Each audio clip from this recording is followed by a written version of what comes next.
O texto desta palavra está no livro de Apocalipse, no capítulo 2, versículo de número 12, 13, 14, 15, 16 e 17. O texto é um texto muito forte, porque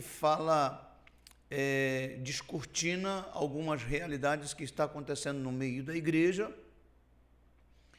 E como nós dissemos na ministração anterior, mesmo que tenha sido escrito há muito tempo, essa palavra ela se adequa ao século XXI, à geração que vivemos. O texto diz o seguinte: e ao anjo da igreja que está em Pérgamo, escreve: isto diz aquele que tem a espada aguda de 2 fios. Conheço as tuas obras e onde habitas, que é onde está o trono de Satanás. E retens o meu nome e não negastes a minha fé, ainda que nos dias de Antipas, minha fiel testemunha, o qual foi morto entre vós, onde Satanás habita. Mas algumas poucas coisas eu tenho contra ti, porque tens lá os que seguem a doutrina de Balaão, o qual ensinava Balaque a lançar tropeços diante dos filhos de Israel, para que comessem dos sacrifícios da idolatria e fornicassem. Assim tens também os que retêm as doutrinas dos nicolaítas, o que eu odeio. Arrepende-te, pois quando não em breve virei a ti, e contra eles batalharei com a espada da minha boca. Quem tem ouvidos, ouça o que o Espírito diz às igrejas. Ao que vencer, darei comer do maná escondido, e dar-lhe-ei uma pedra branca, e na pedra um novo nome escrito, a qual ninguém conhece, senão aquele que recebe. Glória a Deus. Queridos irmãos, o nome da ministração de hoje é Resistindo ao Trono de Satanás. Para você ter uma ideia, o próprio tema ele é forte. O próprio tema já fala algo muito forte ao nosso coração. Por quê? Porque essa igreja, a igreja de Pérgamo, ela era uma igreja que estava em uma cidade, cuja cidade era a capital da província da Ásia. Aí você pergunta, o que isso significa? Significa que essa igreja ela vivia dentro de uma cidade onde o Império Romano tinha ali a sua base principal naquela região. Pérgamo era uma cidade importante, por quê? Porque além de grandes edifícios que existiam, ela tinha uma boa acessibilidade e tinha uma economia muito forte, uma economia muito ativa. A cidade, ela ainda tinha, além de bibliotecas, de teatros, enfim, templos, como nós já vimos também em outras cidades, mas aqui muito mais forte, porque os templos que ali haviam, eles eram dedicados a deuses do mundo grego-romano. Inclusive, existia dentro ali da cidade um templo dedicado ao próprio César, porque César, o imperador, ele era tido como um deus. E este era realmente o quadro, o cenário aonde a igreja de Pérgamo vivia. Imagine uma igreja que vivia na capital, né? No caso aqui da Ásia, onde o Império Romano falava direto. O Império Romano estava ali instalados, inclusive ali dentro daquela cidade de Pérgamo, haviam decisões importantes do Império Romano que eram executadas, né? Ordens que vinham lá de Roma e que tinham que ser executado a partir dali. Então, a igreja ela vivia numa forte pressão, como foi dito também em algumas outras ministrações. A igreja ela vivia dentro de uma atmosfera extremamente pesada, uma atmosfera onde o inimigo pressionava a igreja e aonde ela tinha que ter muito cuidado com o que fazia, com o que dizia e com o que ministrava, porque aqueles que ministravam Jesus, e você sabe que o cristianismo, né, e eu quero me direcionar a todos os cristãos, eu quero lembrar você que o cristianismo era tido como inimigo do Império Romano. O Império Romano tinha o cristianismo como inimigo, como aquela doutrina, como aquela religião que queria desarticular César, que queria desarticular o império. Então, para os romanos e para as autoridades daquela cidade, a igreja ela era uma inimiga. Só que quando Jesus se manifesta àquela igreja, ele diz no versículo 12, diz assim: e ao anjo da igreja que está em Pérgamo, escreve isto, aquele que tem a espada aguda de 2 fios. Jesus se reporta diretamente a Pérgamo para dizer a ela, aquela igreja, que Jesus, ele, o Messias, o que foi morto, o que reviveu, ele tem e sempre terá a palavra certa, a palavra final, a palavra de esperança, a palavra de vida, a palavra de força, a palavra de motivação, a palavra de salvação, a palavra que quebra corações de pedra, glória a Deus, a palavra que faz com que haja essa cirurgia de fazer essa mudança de um coração de pedra e fazê-lo realmente voltar a ser um coração de carne. Jesus está dizendo que ele tem o que? A espada aguda. Que espada é essa? É uma espada de 2 fios. A própria Bíblia ela registra que a palavra de Deus ela é espada de 2 gumes que corta e que faz divisão entre alma e corpo e juntas e medulas. Quer dizer, a palavra de Deus ela vai diretamente na intenção, onde tem a intenção do coração, a palavra de Deus age. E Jesus está dizendo: eu tenho essa palavra. Está dizendo para a igreja: não se preocupe porque a palavra está comigo. Não se assuste porque a palavra está comigo. Não tenham medo porque a palavra está comigo. Não deixe que o terror da noite, não deixe que o terror do império, não deixe que os líderes do pavor venham a prejudicar ou a intimidar você. Nós vivemos num tempo, irmãos, onde os cristãos, e eu quero me reportar com essa nomenclatura, cristãos, eu não quero falar crente, porque eu quero dizer que católicos também são cristãos. Cristão é todo aquele que crê em Jesus, que segue a Jesus. Então eu quero me reportar como cristão, e você que está aí do outro lado, que está debaixo de um terror, que está debaixo de um medo, que está debaixo de um pavor, Jesus está dizendo: eu tenho uma espada. Eu tenho uma espada forte, uma palavra, eu tenho uma espada que ela tem 2 fios, ela tem 2 gumes, e a palavra é a palavra do Pai, é a minha palavra, porque como Jesus disse ali, eu e o Pai somos um. Queridos, ele está se autodesignando como aquele que tem o conteúdo, aquele que tem a solução para o problema daquela igreja, a igreja de Pérgamo. Só que a igreja, ela está representada como Pérgamo, mas é a igreja dele, em todos os tempos. Porque, queridos, no versículo de número 13, olha só como uma coisa é forte.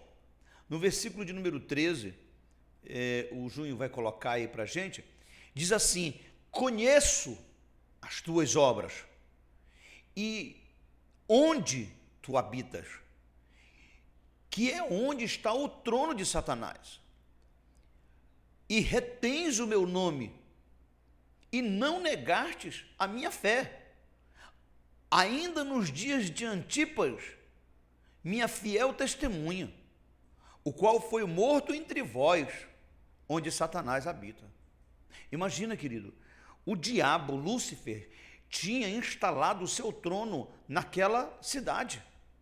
Aquela cidade era uma cidade idólatra, extremamente influenciada politicamente, culturalmente e religiosamente.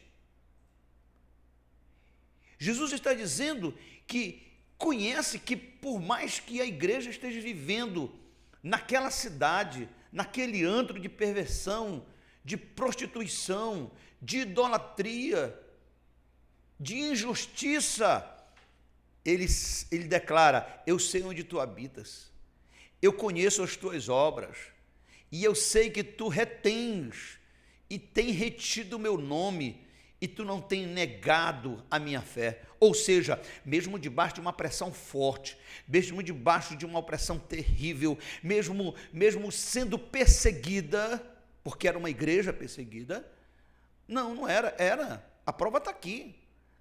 Lá dentro dessa cidade tinha um homem de Deus, chamado Antipas, que pelo nome de Jesus ele foi morto. A Bíblia diz que Antipas era uma fiel testemunha. E eu pergunto, irmãos, de você, imagina alguém aqui em Manacapuru sendo morto porque prega o evangelho. Imagina como que estaria a mente da igreja, como é que ela estaria aterrorizada. Por quê? Porque uma pessoa que simplesmente estava pregando o evangelho foi morta porque estava numa esquina de rua, porque estava numa praça falando de Jesus, e por isso ela morreu. E isso foi o que aconteceu nessa igreja, isso foi o que aconteceu nessa cidade, chamada cidade de Pérgamo.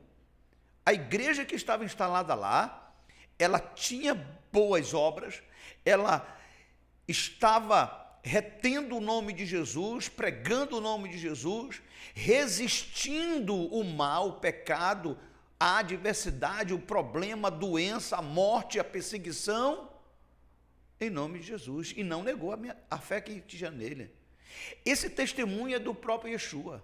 Queridos, as boas ações daquele povo chegam até os céus.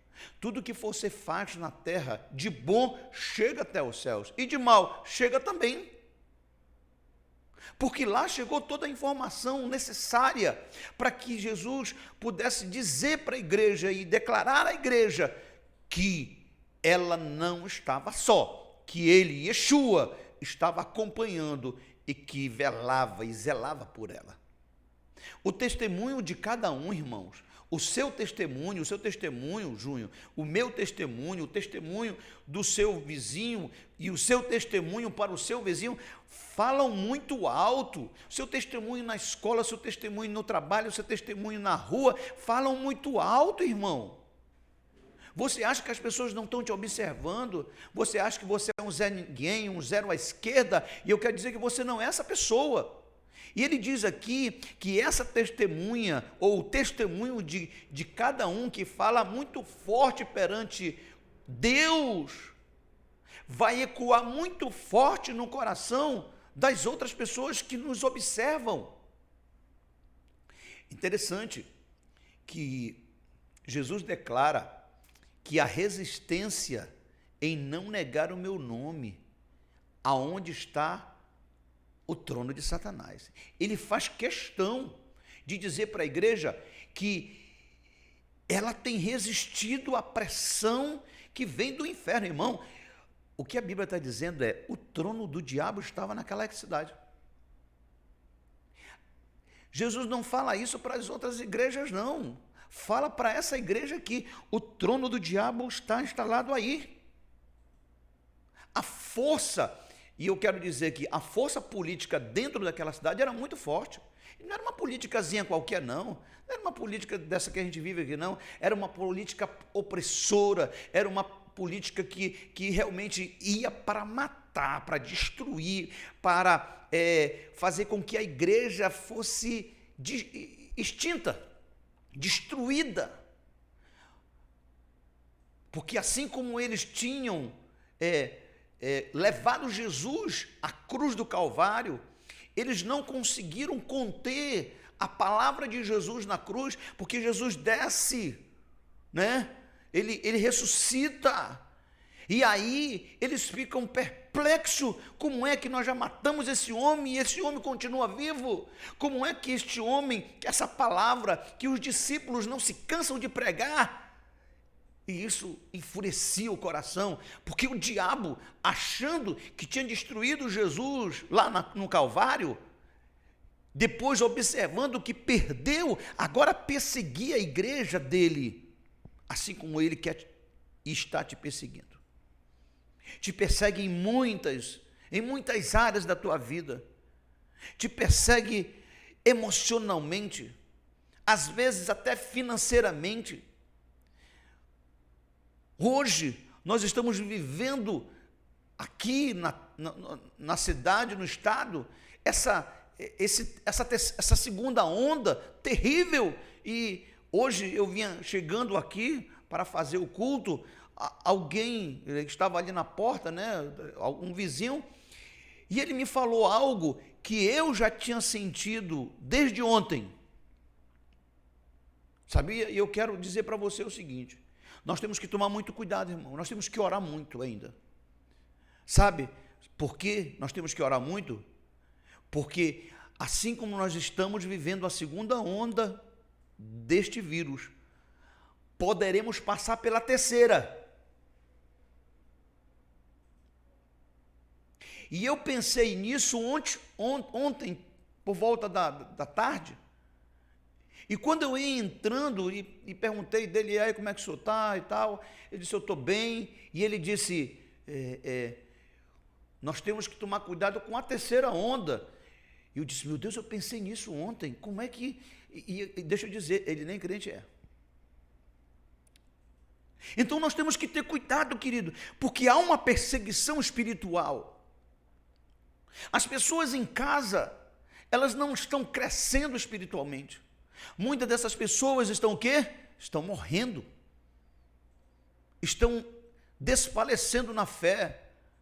Quantos líderes hoje estão frios, apáticos, perdendo discípulos, sendo destruídos suas gerações, suas congregações, e se não tiver cuidado, até a sua própria denominação. O sangue de Jesus tem poder sobre isso, em nome de Jesus, que isso não aconteça. Mas nós temos que tomar o exemplo desta cidade, ou melhor, dessa igreja instalada em Pérgamo, que além de reter o nome de Jesus, além de não negar a fé, ela verdadeiramente, ela se levanta contra o trono do inimigo que está ali. Querido, a resistência em não negar o nome de Jesus, a insistência em não negar a fé e permanecer firme diante do terror, diante das execuções, como a de Antipas, o discípulo morto naquele lugar. Veja, no começo da igreja, nós vemos Estevão sendo morto porque pregava o evangelho. Isso quer dizer que esse episódio aqui da morte de Antipas é um episódio muito depois de Estevão. Isso aconteceu por volta lá, né, do meio, mas do meio para o fim do primeiro século. Então imagina, meu irmão, imagina aí, minha irmã, a revolta que existia na igreja, existia nos irmãos, né?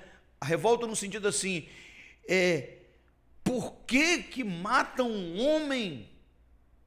Se fosse em nós, a revolta era muito maior. Mas eles resistiram, eles permaneceram, eles focaram na fé, eles focaram no nome de Jesus e eles sabiam que o Senhor ainda iria honrá-los. E eles, Jesus, estava honrando aqui. Imagina, irmão. A igreja vivia debaixo dessa atmosfera terrível, pesada. Pérgamo tinha muitos templos. Afinal, ali tinha um monumento dedicado a Zeus, que era a referência do mundo antigo. Você que gosta de filmes de mitologia grega, já ouviu falar. Nesses filmes de Hércules, Mulher Maravilha, você pode notar, tem isso. Tem os deuses gregos, estão tudo instalado ali.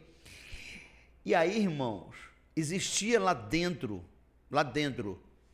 da cidade, um deus chamado Asclépio. Anote esse nome aí. Anote esse nome aí, porque eu estudando hoje, Junho, eu quero que você daqui a pouquinho solte essa logomarca aí, porque esse nome Asclépio, o deus da cura, simbolizado pela figura de uma serpente. Esse deus, com D minúsculo, Asclépio, era altamente cultuado em Pérgamo. E é engraçado, né? É engraçado no sentido assim, é interessante, mais precisamente, que essa figura dessa serpente, ela é hoje, eu estou falando hoje, aqui, agora, eu estou falando no século XXI, ela é usada. Ela é usada. Quantos de vocês já viram um médico, um enfermeiro, um médico, vamos dizer mais precisamente um médico, com uma blusa, um jaleco, e ali tem uma serpente, uma haste no meio, e uma serpente enrolada nessa haste. Por quê? Porque ele estampou essa serpente. Isso vem lá daquela época, irmãos. Sabia? Está aí na sua tela, e eu vou até puxar a minha aqui, porque eu tô diretamente aqui na ministração, né?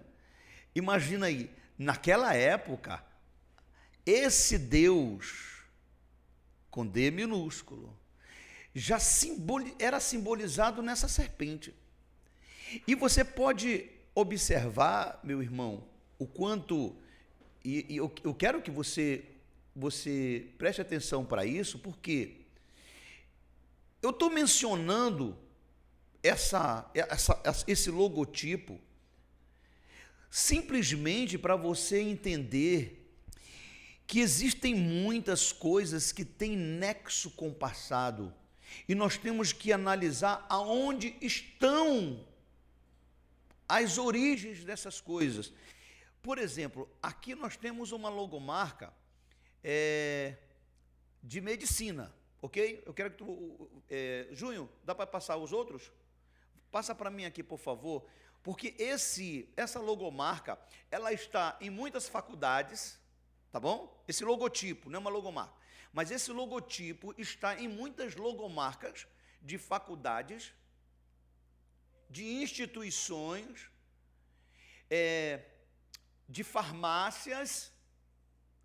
De vez em quando se passa por uma farmácia, ainda tem esse símbolo, o símbolo de uma haste e a cobra, a serpente, ali naquela haste.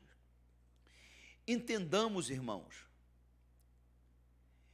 que as origens mostram a ligação com essa idolatria, aonde a igreja, você está vendo aí passar, pode passar aí, né? Acho que você tem, deixa um pouquinho, só para você analisar. Eu peguei essas figuras, e você pode ir no Google, lá, coloca ali logotipo de farmácia, logotipo de medicina, faculdades de medicina, e você vai ver que não são todas, tá? Nem todas têm esse tipo de logotipo, mas esse logotipo, assim como a balança,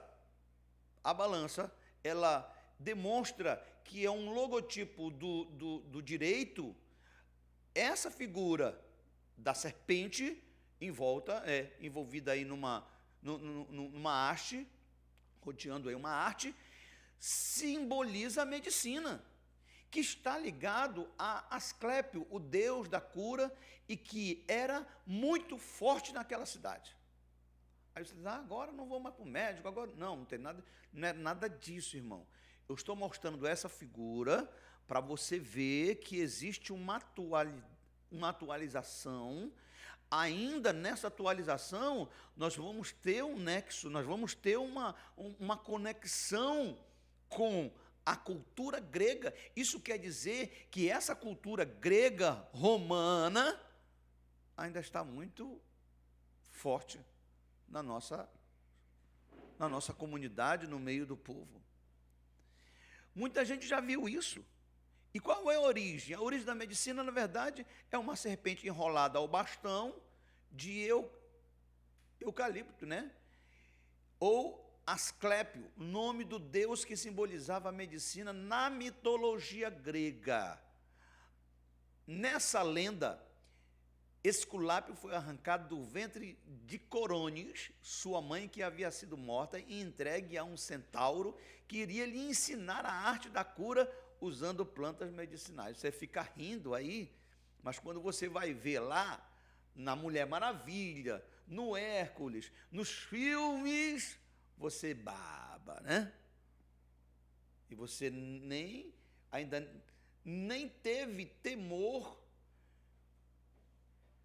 e repreender isso, porque a idolatria se instalou, não só naquela época, mas neste tempo que nós estamos vivendo.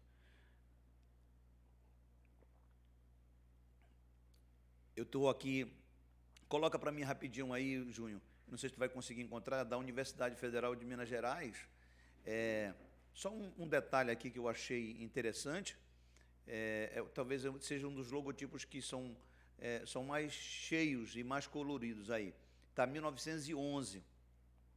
1911. Olha só, isso quer dizer que esse logotipo ele foi criado nessa universidade em 1911. Aí você pode dizer, mas não é mais, aí eu não sei, porque, na verdade, isso aqui só foi uma pesquisa que eu fiz para trazer alguma coisa mais atual, para que você possa compreender e possa ter esse entendimento, irmão, de que...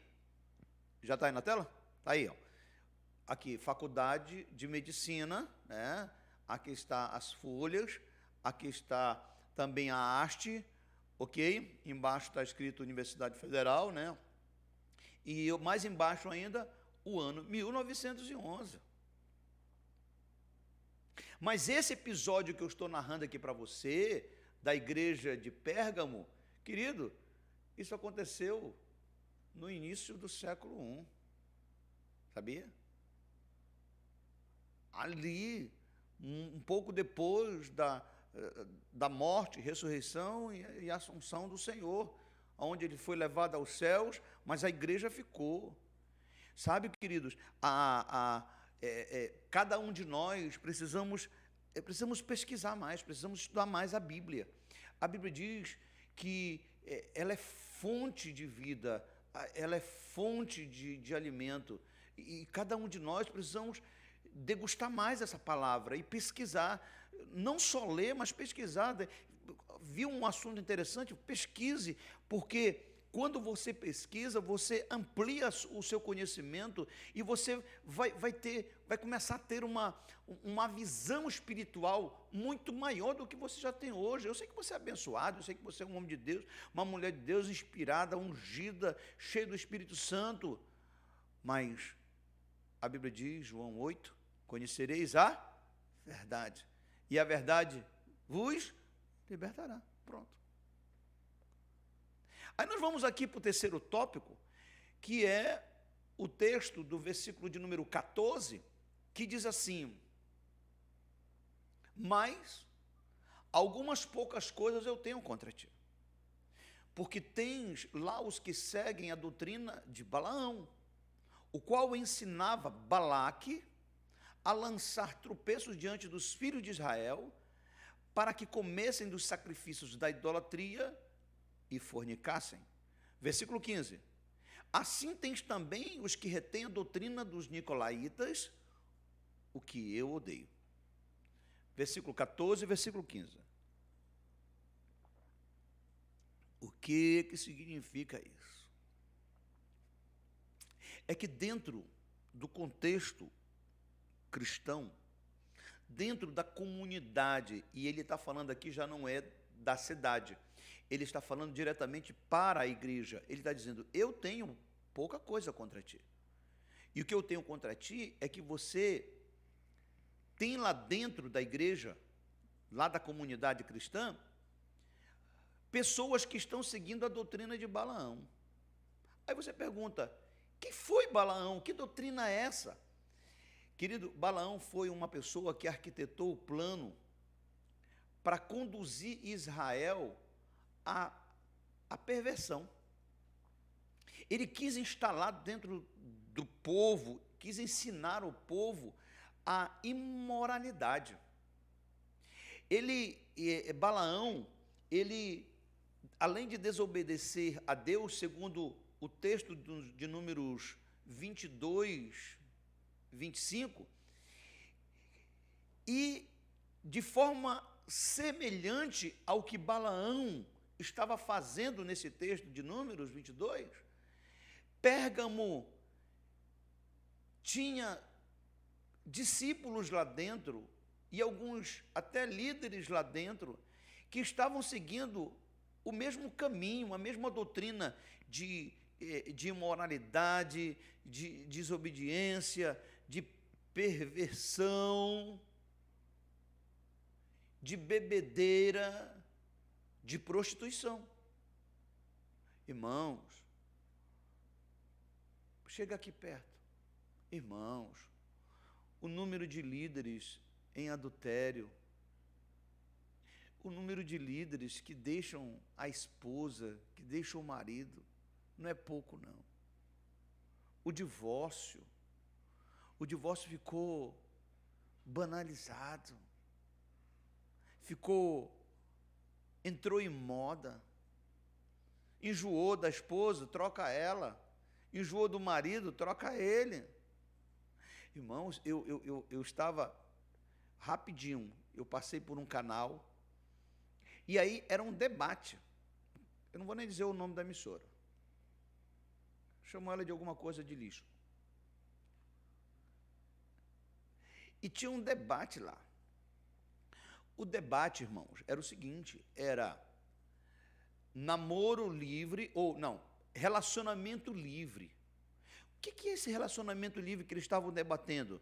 Que alguns eram contrários, outros eram favoráveis. Sabe qual é o relacionamento livre? É o seguinte, você tem um namorado, você tem um noivo, ou você tem um marido, você tem uma namorada, você tem uma noiva, você tem uma esposa, e aí você pode ter quantos relacionamentos por fora desse relacionamento você quiser, ele também, vice-versa, e aí nenhum dos dois precisa tomar conhecimento disso. Isso é um assunto que não interessa para o outro, para o parceiro, ou a parceira, para o cônjuge, enfim. Esse é o relacionamento livre. Eu estou dizendo para você que esse é um pensamento do século XXI? Não. As pessoas estão imitando o que já aconteceu, por detrás dos panos. As pessoas estão imitando as gerações que passaram, a perversão que passou. Quando Deus disse para Noé, constrói uma arca, entra tu e a tua família, porque eu vou destruir tudo, vou acabar com tudo.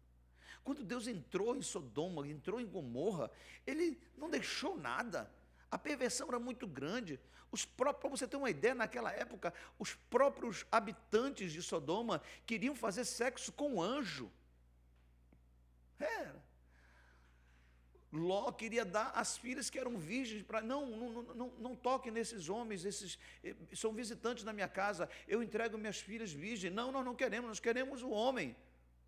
Veja o nível de perversão, veja o nível de moralidade. Aí você diz, nós não estamos vivendo isso. Estamos sim, estamos. Estamos. Aqui em Manacapuru, eu passei ainda agora num local, né? Claro, não, está com umas 2 horas, estava escrito lá um nome, aí eu perguntei, mas isso aqui é uma casa de strip, é? Alguém me disse, é uma casa de striptease. E aí? E aí, querido? Doutrina de Balaão. Ensina o povo a lançar tropeços diante de Deus, a fazer sacrifício de idolatria e a fazer fornicação. Vamos lá. O Senhor Jesus repreendeu essa igreja por causa disso, por causa dessa doutrina,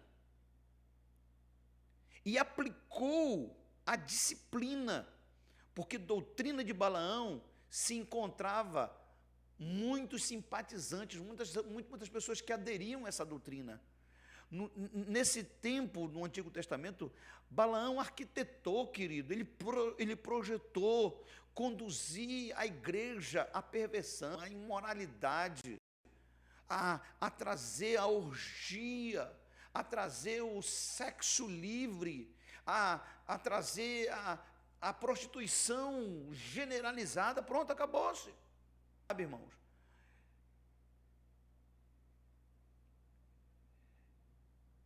Na época, muitos cristãos achavam que poderiam participar desse tipo de eventos, assim como hoje, sabia? Hoje as pessoas, não, eu posso ir lá no Boi Bumbá, não, beleza, não tem problema não, ir lá na ciranda, que mal tem? Eu aqui pergunto para você, que mal tem? Você acha que tem mal? Escreva aí. Me dê a sua opinião.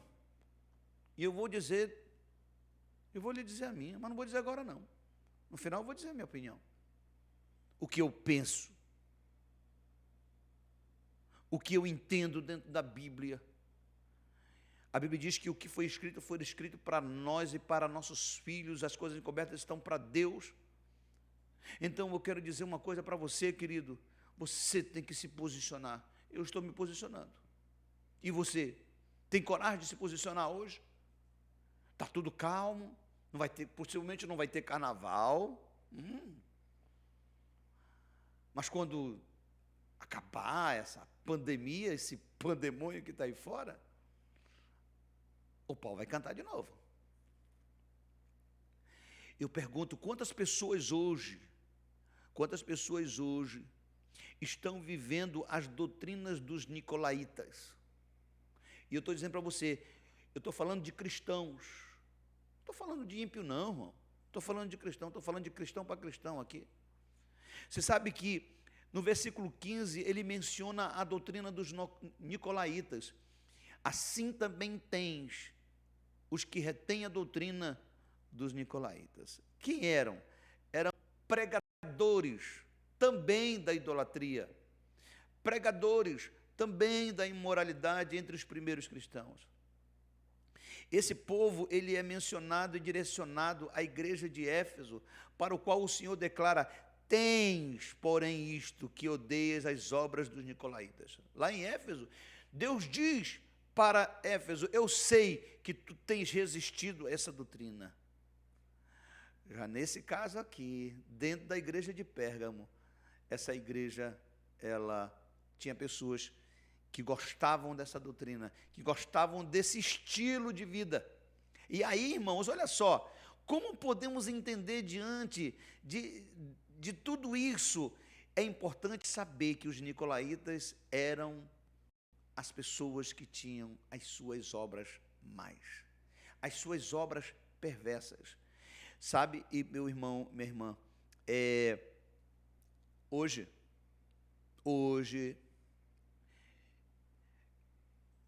eu conheço crentes que estão promovendo festas mundanas.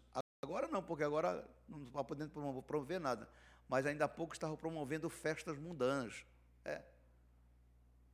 Só para ganhar dinheiro. E não é não. E não é só aqui em Manacapuru, não. Tem gente de Manaus, no Brasil, que acham que não é pecado. Se desviam a família toda. Vão cantar no mundão, promovendo sensualidade. Isso é doutrina dos nicolaítas. São pessoas que conhecem a verdade, viu, Júnior? Conhecem a verdade, mas pegam o talento que tem, né, e vão jogar no inferno. Por quê? Porque Satanás instalou o trono dele no coração dessas pessoas. Eu estou dizendo para você que o inimigo tem instalado o seu trono no coração de muitos cristãos. E deixa eu dizer aqui para você, irmão, amigo, querido, o versículo de número 16, ele mostra mais uma vez uma solução. Eu acho lindo isso, que Jesus, ele repreende. Jesus, ele aplica a correção para que surta, para que possa extrair dessa disciplina, porque a disciplina que Jesus aplica em uma pessoa, em uma igreja, em uma instituição, ele não aplica para matar, para destruir, mas ele aplica para fazer algo, para extrair algo bom, porque ele diz aqui, no versículo 16, eu gostaria que eu pudesse colocar aqui na tela, versículo 16 de Apocalipse, o capítulo 2, arrepende-te, pois quando não, em breve eu virei a ti, e contra eles batalharei com a espada da minha boca. Ei, deixe o temor, não é o medo, deixe o temor de Deus voltar ao seu coração. Jesus está manifestando aqui algo muito tremendo. Ele diz assim, eu mesmo. É como se ele batesse no peito e dissesse assim, eu mesmo vou batalhar com a espada que está na minha boca contra vocês. Eu estou perguntando uma coisa, meu irmão, de você. Você tem coragem de brigar com Jesus? Você tem coragem de batalhar, de guerrear contra Jesus? Você quer estar do lado oposto? Você quer ser um opositor a isso? Você resolveu ser inimigo de Deus? É isso? Porque se não for isso, então larga essa tua obra desgraçada, miserável, que tem encaminhado muitas pessoas para o inferno. Acorda, meu irmão, acorda, cristão, acorda, homem, acorda, mulher, porque hoje tu ainda tem vida, mas amanhã pode ser muito tarde, pode ser tarde demais. Jesus está exortando aquela igreja, tua fé é linda, mas eu tenho contra ti, que tu tens sido complacente, conivente com a doutrina de Balaão e com essa perversidade dos nicolaítas. Ei, ele entrega aqui, sabe, queridos, ele entrega aqui duas saídas para a igreja. Arrependimento, que eu já falei sobre isso na ministração anterior, e a disciplina. A disciplina como correção e a disciplina como uma cadência, como uma sequência de atitudes que eu e você ou qualquer outro cristão precisa ter.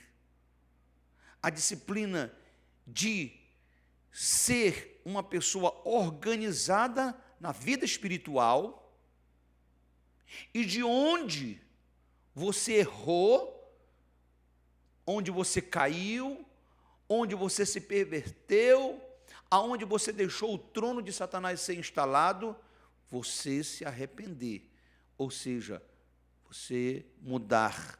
Eu estou falando, irmãos, mudar de direção. Está caminhando para o inferno, caminha para o céu. Está caminhando para a festa, caminha para os cultos. Caminha para a célula. Caminha para o teu quarto para orar. Caminha para a tua sala para ler a tua Bíblia. Caminha na direção de Deus para clamar e pedir perdão do Senhor.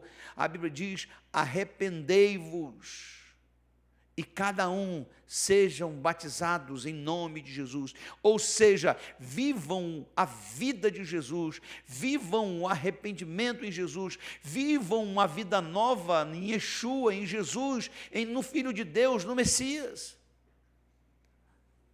Queridos, concluindo, nós vimos, ou nós estamos observando, que é necessário haver resistência ao trono que foi instalado, de repente foi instalado em uma célula, ou foi instalado numa geração, ou foi instalado numa congregação, ou foi instalado numa denominação, ou foi instalado no coração, o trono de Satanás. Resistir a esse trono, assim como na igreja de Pérgamo, todo cristão precisava resistir às forças contrárias e trazer a presença de Deus. Aí você pergunta, mas força contrária a quê? Força contrária à honestidade. Quantas pessoas estavam roubando, estavam defraudando, estavam se corrompendo dentro da igreja, dentro da comunidade cristã? Força contrária à santidade. E força contrária à fidelidade a Jesus, à fidelidade à sua palavra, à fidelidade à sua doutrina, à fidelidade a Ele. Irmãos, para que isso aconteça, eu preciso lá em Efésios 6. Efésios é uma carta do apóstolo Paulo à igreja lá de Éfeso. Uma carta que o apóstolo Paulo enviou. Não é o texto que nós usamos na penúltima ministração, carta à igreja de Éfeso. Isso aí foi Jesus dizendo para João entregar essa palavra à igreja de Éfeso. Esse texto aqui é no livro de Efésios, capítulo 6 e versículo 10. Inclusive, eu nem passei para ti, o Júnior, mas você pega rapidinho aí. Efésios 6, de 10 a 16. Olha só o que diz. Você já sabe, eu só vou lembrar você, para não perdermos a linha de pensamento. No demais, irmãos meus, fortalecei-vos no Senhor, na força do seu poder.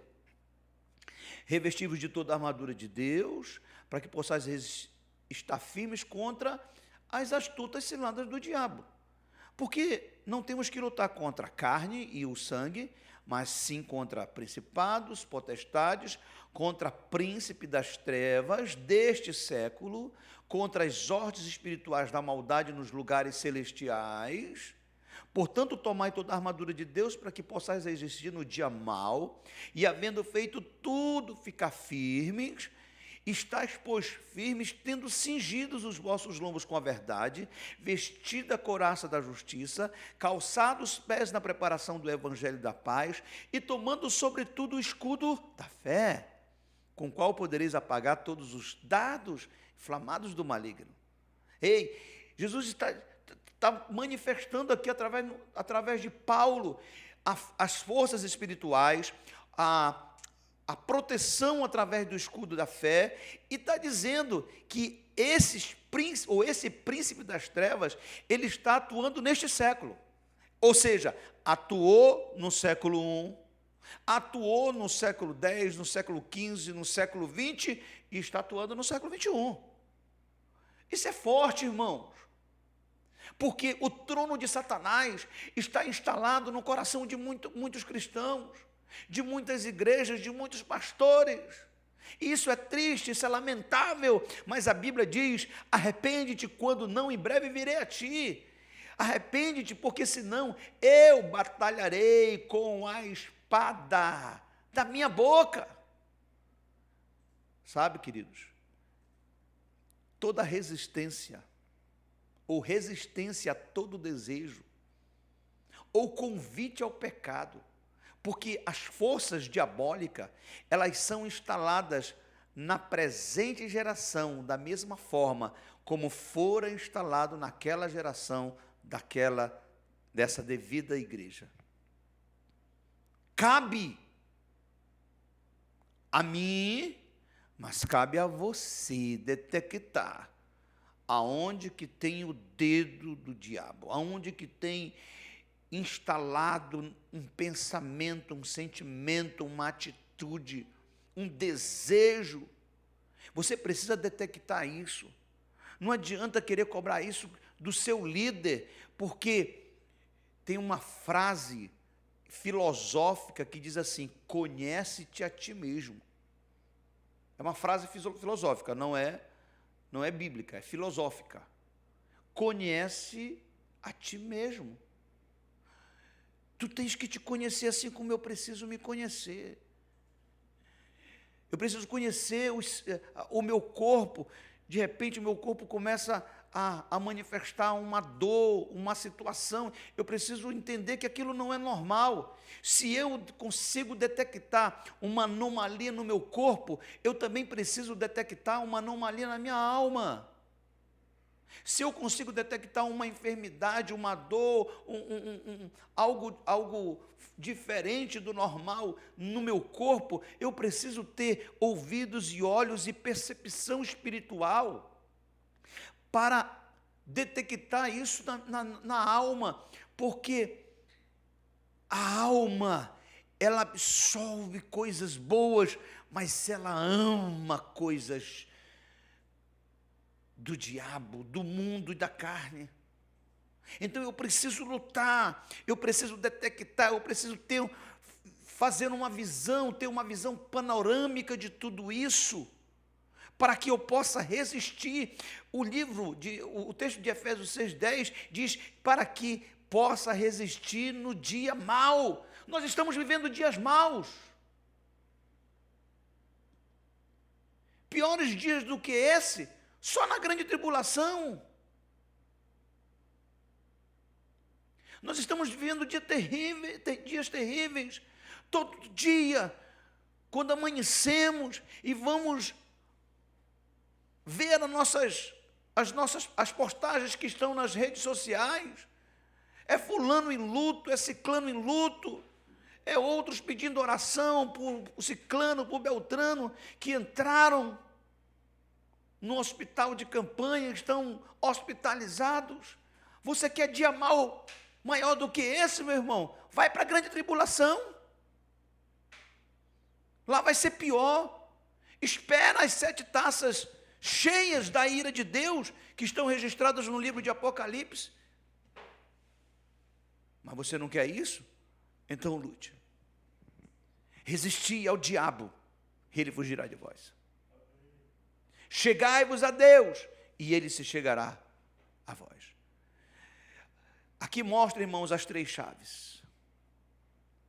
3 chaves importantíssimas, que são a resistência, a fé e as promessas. Na resistência, a chave da resistência abre uma porta para sairmos das tentações. A chave da fé abre uma porta para sairmos das tentações. A chave da promessa abre uma porta para sairmos das tentações. Veja que essas chaves, tanto da resistência, como da fé e como das promessas, elas abrem o nosso entendimento e nos dão uma motivação, porque Jesus está dizendo logo diretamente para a igreja: eu conheço a tua fé, a tua resistência. Então, com aquela fé e com aquela resistência e com aquela palavra que Jesus estava dizendo à igreja, que só tinha contra ela, que ela estava sendo complacente com aqueles que estavam pregando doutrina diabólica e fazendo irmãos serem pervertidos, pervertendo pessoas inocentes, desviando da fé pessoas inocentes.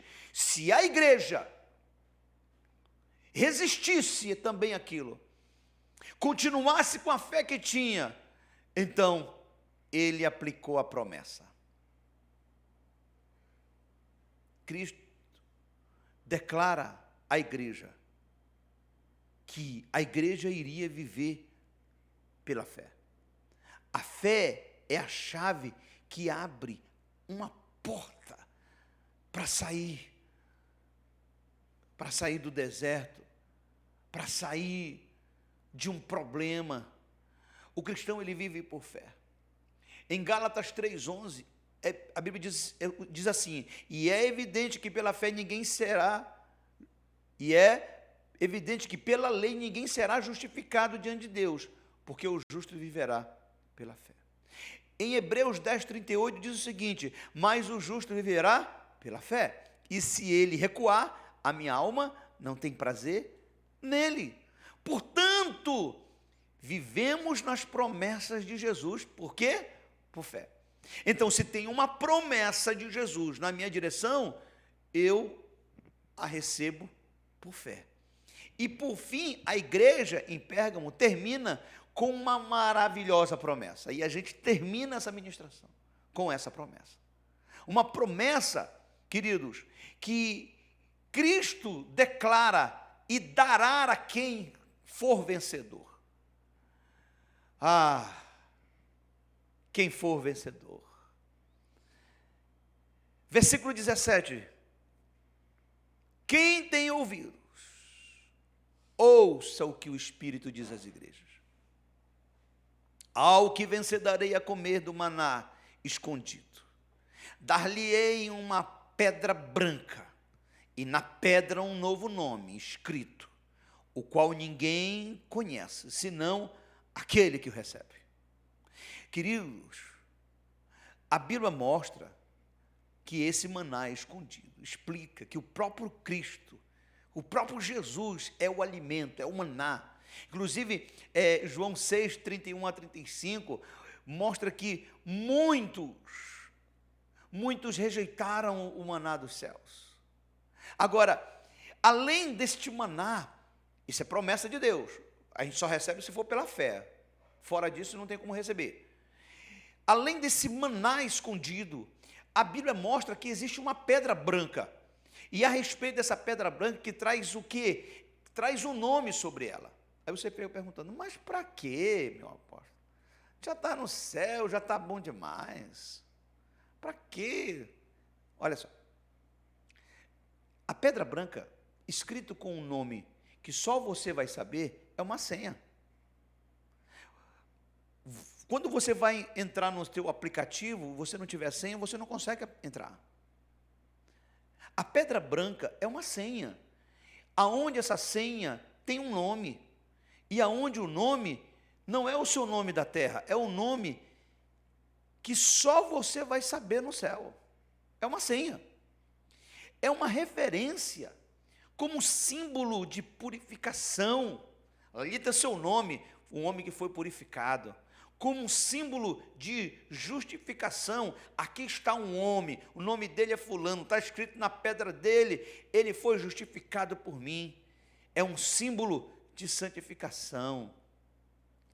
É uma senha para a eternidade, para degustar da presença do Senhor na eternidade. Ou você preferiu passar a eternidade no inferno, ou você decidiu passar a eternidade ao lado do diabo. É essa a sua decisão? Então tome uma decisão hoje, de sair desse caos, de sair desse buraco, de sair dessa vida desgraçada, de bebedeiras, de promoções para orgias, de promoções para a sensualidade, de promoções para o pecado, seja ela ou ele qual for. A promessa é para os que lutam. A promessa é para os que batalham, os que guerreiam. Paulo declara: aquilo que não quero, isso faço, e aquilo que faço, isso não quero fazer. Veja só, irmãos, o conflito que existia na vida de Paulo, a perseguição espiritual, a perseguição interna que ele vivia. Imagina, irmãos, a guerra interior que Paulo tinha para não se desviar. Você está vivendo uma vida diferente hoje, você não está ficando atribulado, porque você está afastado dos caminhos do Senhor, aí você prefere ficar não atribulado, é isso? Ei, aquele que quiser ganhar a sua vida, perdê-la, mas aquele que perder a sua vida por amor de mim, achará, assim diz o Senhor. Então, a promessa é para os que lutam, a promessa é para os que não se corrompem. E o que é corromper?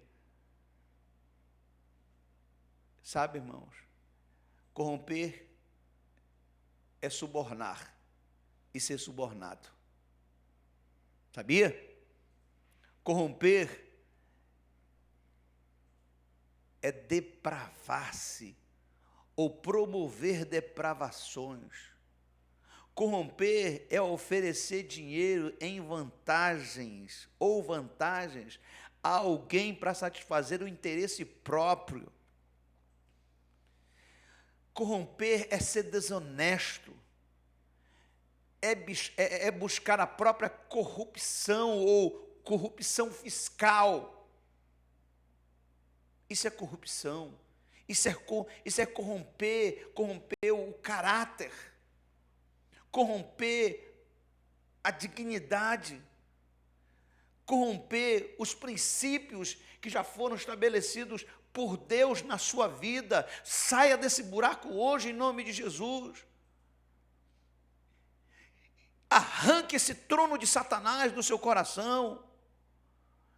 A promessa é para os vencedores. Sabe, meu irmão, aquele que saiu vitorioso, isso é ser vencedor. Aquele que consegue superar a dificuldade, isso é ser vencedor. Aquele que consegue ter êxito, aquele que consegue superar os desafios da vida, isso é ser vencedor. O dicionário diz que é ter honra, não é nem a Bíblia que diz. Ser vencedor, o dicionário diz que é aquele que tem honra, motivos para comemorar. Eu pergunto, hoje você tem algum motivo para comemorar? Você comemora alguma coisa hoje, meu irmão? Você comemora a sua vitória na fé? Você comemora as bênçãos de Deus? Se você hoje pode comemorar as bênçãos de Deus, então você é vencedor.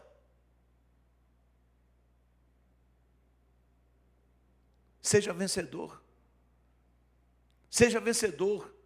Receba do próprio Jesus, aleluia,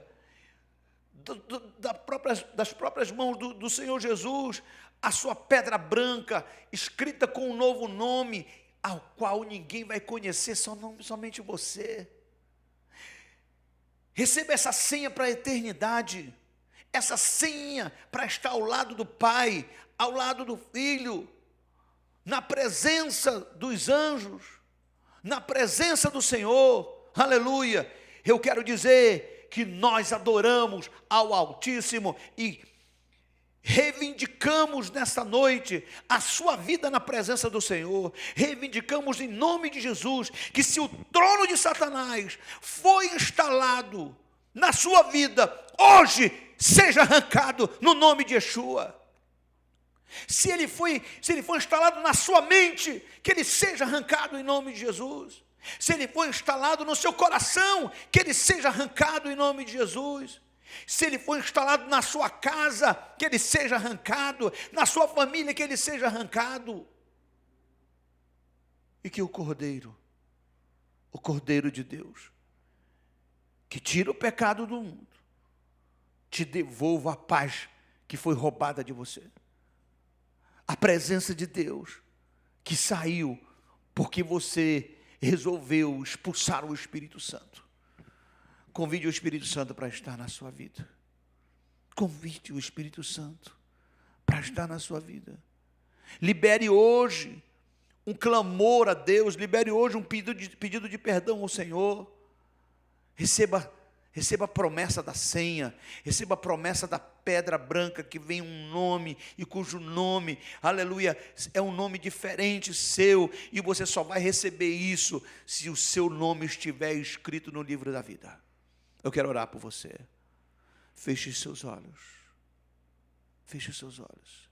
Pai, em nome de Jesus eu apresento este homem, esta mulher, e te peço que o Senhor abençoe, extraia dele, em nome de Jesus, arranque dele o trono que Satanás colocou no coração, colocou na mente, colocou na família, colocou no trabalho, colocou na faculdade, colocou na sua casa. Arranca hoje, Senhor, no nome de Jesus, que essa força maligna, que essa força do mal seja anulada, neutralizada, e que este demônio influenciador, meu Deus, seja anulado, as forças dele, seja anulado deste casamento, seja anulado deste noivado, seja anulado deste relacionamento, que a santidade, que a honestidade, aleluia, se instale, e que os teus princípios sejam estabelecidos novamente nesta mente, neste coração,